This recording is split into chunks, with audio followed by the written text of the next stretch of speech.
नवरात्रि के 7वें दिन माता कालरात्रि की पूजा आराधना की जाती है। इस दिन को बहुत महत्वपूर्ण माना जाता है, क्योंकि माँ कालरात्रि को संकट हरणी के नाम से भी जाना जाता है। इनकी पूजा करने से आरोग्य की प्राप्ति होती है और नकारात्मक शक्तियों का नाश भी होता है। माँ कालरात्रि की आराधना के साथ इनके मंत्रों के विशेष जाप से भक्तों को विशेष कृपा प्राप्त होती है। मान्यता है कि माँ कालरात्रि की पूजा पाठ करने से सभी फल मिलते हैं। इनकी पूजा करने से भक्त के मन से भय दूर होता है, साथ ही अकाल मृत्यु से बचाव भी होता है। भक्तजनों, माँ कालरात्रि को कला की देवी भी कहा जाता है और इन्हें मिठाई, पंचमेवा और 5 तरह के मिष्ठान अर्पित किया जाता है। आपको सिर्फ इस मंत्र को नियमित 108 बार जाप करना है। इस मंत्र का आपको सुबह और शाम उच्चारण करना चाहिए। इससे माता कालरात्रि आपके शत्रुओं से आपकी रक्षा करेगी और आपके शत्रुओं को दंडित करेगी। तो आइए भक्तजनों, इस मंत्र का उच्चारण कर लेते हैं। अगर आपको हमारा ये वीडियो पसंद आया हो तो वीडियो को लाइक और शेयर कर दीजिएगा। साथ ही हमारे चैनल दैविक मंत्र को भी सब्सक्राइब कर लीजिएगा, ताकि चैनल पर आने वाली सभी वीडियो आपको तुरंत मिल सके। और कमेंट बॉक्स में जय माँ कालरात्रि लिखकर माता का आशीर्वाद प्राप्त करें। तो आइए भक्तजनों, मंत्र का उच्चारण कर लेते हैं।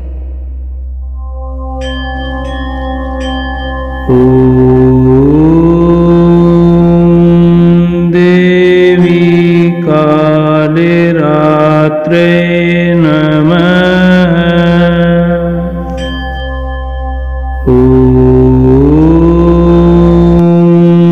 देवी कालरात्रे नमः।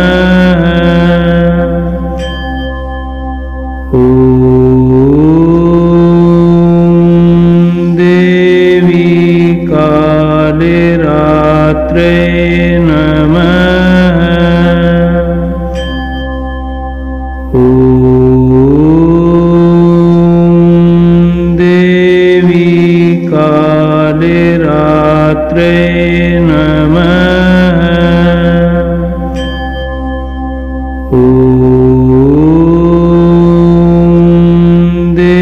देवी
कालरात्रे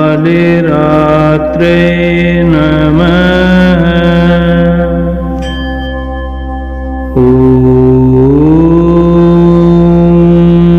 देवी कालरात्रे